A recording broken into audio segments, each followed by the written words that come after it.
future. Time is a currency. If you had as much time as I have, what would you do with it? Sure as hell wouldn't waste it. Whoa, where's the rest? So it's a quota. Here's my mother-in-law, Clara, my wife, Michelle, and my daughter, Sylvia. Just once, I'd like to wake up with more time on my hand than hours in the day.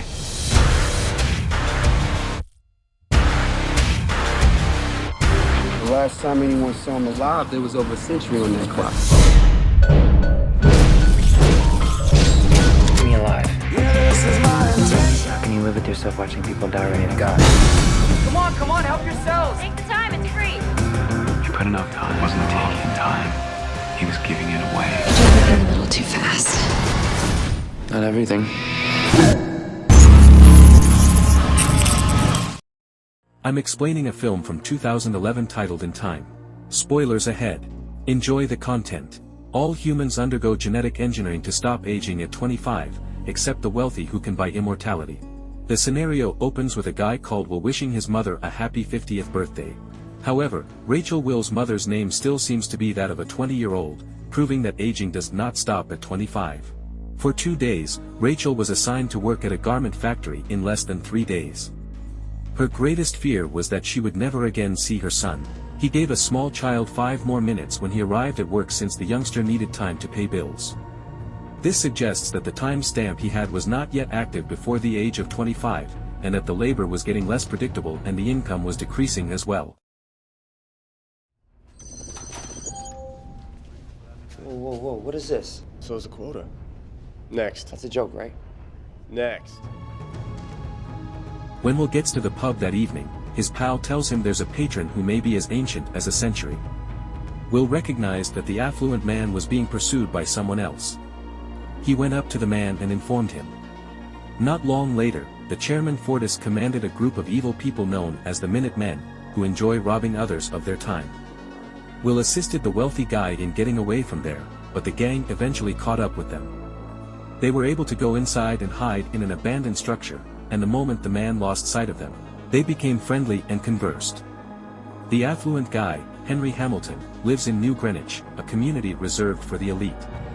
Henry seems much younger than Will, even though he is already 105 years old and Will is only 28 years old.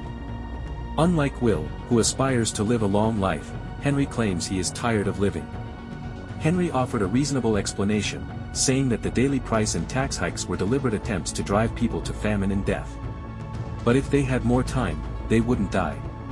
And with that, Henry asked him what he would do if he had the same amount of time. Will's only answer was that he wouldn't waste any more time. Henry finds that he is giving everything he has when he wakes up early the next morning. Knowing that Wood would be surprised to see that the time has extended to a century when he wakes up, he only allots himself 5 minutes. Henry may be seen sitting on the bridge and waiting for his chance to run out there through the window. Henry appears to have died after suffering a heart attack as it ends. Will was running late to apprehend Henry, who had fallen from the bridge while being filmed by CCTV, and it would have been unsafe if he had been discovered. Following that, Will visited Bell's residence with his closest buddy, and before leaving, he handed Bell 10 years. Will said that he would take his mother to New Greenwich while he was away. Usually, his mother would take the bus home for an hour, but Will would take 2 hours instead. With time running out, Rachel eventually took off running. Will became anxious when he couldn't see his mother getting off the last bus, as he was waiting for her at the bus stop. He hurried to meet up with his mother right away, and as time was running short, they finally met. Rachel's time ran out while she was still in Will's arms, thus regrettably, Will had to lose his mother. The timekeepers suspected Henry had been killed when they found his body the next day. His cab trip to New Greenwich requires him to switch time zones, and each time he does so, the remaining time will get shorter. We would be traveling to New Greenwich for years. The city seems rather affluent, of course, because everyone who lives here is wealthy. Then, a woman who seemed to be both lovely and affluent looked to be similar to him. After that, he arrived at the hotel and selected the best room that evening. He then headed to the nearby casino. Will also joins other affluent individuals who are gambling at the casino, including banker Philippe Weiss, who is also in charge of the time system. Shortly afterward, the girl he had previously met arrived and took a seat next Philippe. He raised the stakes to 2 centuries. He had placed a rather large wager with 50 years. The conceited Philippe appears to be winning the game with 30 seconds left, but Will really emerges victorious. As a result, Will's time has considerably expanded to 1,100 years. When Philippe presents the girl to him, he feels bad over underestimating her. It turns out that the girl is Sylvia, Philippe's daughter. Tomorrow, she's inviting Will to a party.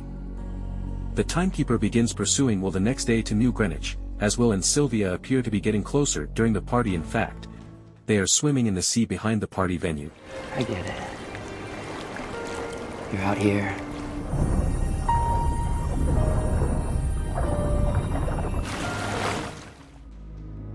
The timekeeper shows up just as they are going to play cards once more.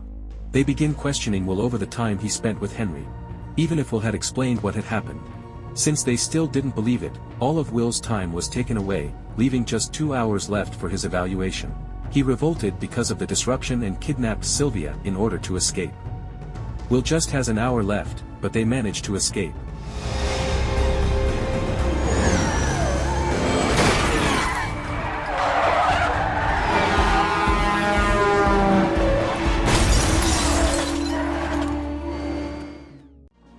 He attempts to get a tiny amount from Sylvia, but she refuses to give it to him since she still believes that he killed Henry. Rather than pressuring her to wait for a little while, Will instructed her to close her hands. He was worried that word would get out that Sylvia had that much time remaining. The automobile they were driving went over a trap and wrecked the following morning because they were fatigued and distracted. With barely 30 minutes remaining, Sylvia was completely absorbed by Fortis as they passed out the instant the stranger came. When Sylvia and Will realized this, they went to Boral's house to seek for assistance, but his wife informed them that Bural had passed away. Will was dizzy and didn't know what to do. Then suddenly he saw Sylvia's diamond earrings, which she probably would have pawned to buy herself a little more time before they rushed out. When they arrived, it seemed like the pawn shop was about to close. Luckily, Sylvia managed to squeeze the diamond through the gap beneath the sliding door. Luckily, they still wanted to accept the diamond even though its value had decreased to that extent in just 48 hours. Due to temporal limits, he phones Sylvia's house and demands a ransom in exchange for 1,000 years, which he will send via the region time slot the next day. Will's father died that night because he would teach Sylvia how to fool him into winning the Battle of Time. They waited for Sylvia's father to genuinely fulfill Will's request the next morning, hoping that he would. They had to part ways since Sylvia was dissatisfied and it turned out that her father had ignored Will's request. Will handed her a pistol in case she needed it before they left. After that, Sylvia contacted her father. When Will glanced at her, it appeared like Leon had aimed a pistol at him, so Sylvia fired in self-defense. As soon as he saw Leon lying down, he took his time and the automobile as well. They demonstrated that they still needed more time by stopping and grabbing a bystander's automobile. The two of them thus turned into the most sought-after individuals. Will begged Sylvia to go home, but she refused. Sylvia says she wants to be with Will and that she can help him get the time he needs. Indeed, they do blow up her father's time-lending company. They manage to take out a bag containing time machines, leaving the remaining stuff for the people in attendance. This clearly upset the timekeeper, and Boral's wife also received a time machine. After that, they continued to donate their time to individuals in need during the night. However, when Will and Sylvia were together at night, the timekeeper, who had been waiting outside, approached them. However, they were able to get away once more, and when they boarded the bus, the driver demanded extra money from them since they were now wanted fugitives. The Minute Guy was then told by someone where Will and Sylvia were. The Minute Man paid them a visit that evening. Will has just a few seconds remaining when Fortis dares him to a time war. Fortis has already stolen Will's time. Now that the situation has been effectively reversed in Will's last 5 seconds, it is his opportunity to save time. After running out of time, Will shoots the guys first to keep things safe. And Forrest died in the end after a brutal battle with time. Soon after, the loan interest rate increased by 37%, further squeezing the poor ghetto dwellers, which infuriated Will left on. Sylvia tells Will that her father is a millionaire in an effort to cheer him up. The next day, when Sylvia went to see her father, he gave up. Although she had said that her father was under the protection of several bodyguards, it now seemed that Will had assumed the identity of one of them and was pointing a pistol at him. Afterwards, They proceeded to unlock her father's safe in order to obtain the million-year time savings. Leon hastened to locate them as the timekeeper became increasingly more agitated. After they nearly escape, Will keeps driving his car and smashes through the time zone border fence.